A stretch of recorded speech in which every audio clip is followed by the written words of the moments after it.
Today I wanted to just share a validation I received today that I did make the right choice a couple of weeks ago when I voluntarily quit an online debate forum, political debate forum obviously. Validation came from someone that I consider a mentor, and that is Garrett J. White. So today he posted on Facebook a quote by Seth Godin, who's an author. What he quoted today was about critics. One of the things it says is, everyone entitled to their opinion. Perhaps that doesn't mean we need to pay the slightest bit of attention. There are two things that disqualify someone from being listened to. One, lack of standing. If you are not a customer, a stakeholder, or someone with significant leverage in spreading the word, we will ignore you, and we should. When you walk up to an artist and tell her that you don't like her painting style, you should probably be ignored. If you've never purchased expensive original art, don't own a gallery, and don't write an influential column in art news, then by all means you must be ignored.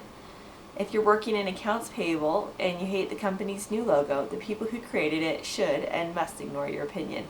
It just doesn't matter to anyone but you.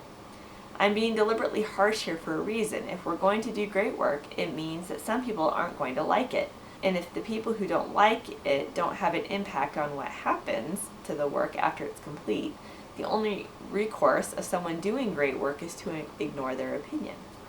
The second thing Seth Godin says is no credibility.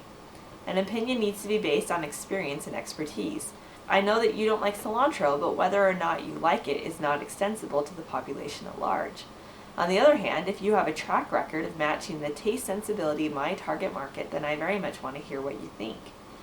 People with a history of bad judgment, people who are quick to jump to conclusions or believe in unicorns, or who have limited experience in the market, these people are entitled to opinions, but it's not clear that the creator of the work needs to hear them. They've disqualified themselves because the method they use for forming opinions about how the market will respond is suspect. The scientific method works, and if you're willing to suspend it at will and just go with your angry gut, we don't need to hear from you. If these two standards sound like precisely the opposite of what gets you on talk radio or active in anonymous chat rooms, you're right. Running your business or your campaign or your nonprofit or your sports team based on what you hear on talk radio is nuts. And that is by Seth Godin. And I think the reason that it appealed to me today is 2 weeks ago I quit an online debate forum, political debate forum that I'd been on for the last year or so, and haven't really been active that much because I just kind of sensed a lot of it was just mean-spirited, and there seemed to be a lot of personal attacks.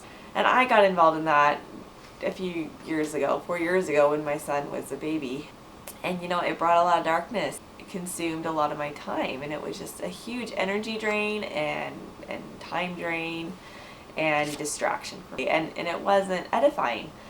I've just noticed that in online political debates that there's the anonymity factor, and the second thing, the only people who get involved are people who already have strong opinions, and anything someone from opposite perspective is saying, the other person's not even listening to. I know, because I never really listened, so I know that they weren't really listening to me, and it just seems to be a big runaround. And anyway, so this forum I quit 2 weeks ago, and they said this is a good release, and I just think that maybe there's more effective ways to release any pent-up political anger or frustration someone might have. And I also realized that Satan is a real force in this world, and there's nothing he likes more than to cause contention and just anything to get us to continue to fight and battle. And interestingly enough, just a book I was reading last night by Carol Tuttle is called Remembering Wholeness. And this chapter I read yesterday said Satan is very good at his job. And then the next question she asked, she said, are you committed to living on earth and doing what you were sent here to do? So, reading Carol's book last night and then reading Garrett's comment today, it just confirmed me that I made the right choice in quitting this online political debate forum. And so I thank Garrett for sharing that post, and I printed off what I said too. I said, it confirmed I made the right decision a couple of weeks ago when I quit an online political debate forum, because I realized a couple of things. Yes, this is what darkness feels like, and I didn't like it a couple of years either when I was in it. And two, what credibility do these people have that are arguing against me? Are they economic professors or strategists or lawmakers? I mean, really, they're just regular people like me, and yet they like to say that their opinion was more credible than mine, when really we're all just sharing our own opinions, and why is one more credible than the other unless you actually have an expertise in that area, like Seth Godin talked about. And 3, I'm wasting a lot of energy in senseless debate when I could be creating something great that will change the world, rather than wasting energy in debating on how the world should be changed. That was just what I've learned today and last night, and it was interesting in Garrett's response to me. He said, Yvonne, he said, so easy to get sucked into the critic crowd because there's no personal responsibility to create anything. Just credit for who can bitch about someone else's creation the best. In the end, though, the real problem is it never gives you any power. It just drains you. I'm so excited for your breakthrough. Seriously, so proud of you, and glad that my post today touched you. And I personally would like to use my energy to create something that is of real worth and meaning and can help uplift and raise other people's awareness and their vibration, so that we can create real peace in our lives despite of what else is going on in the world.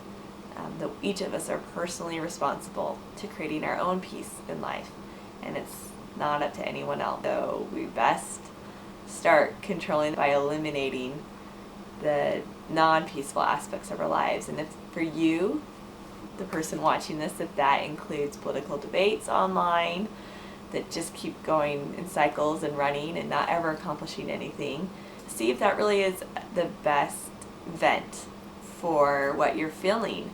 And so I invite you to post any video responses or comments on YouTube or on my website, mrstips.com, and just give me feedback and let me know how this is impacting you or helping you be a better person.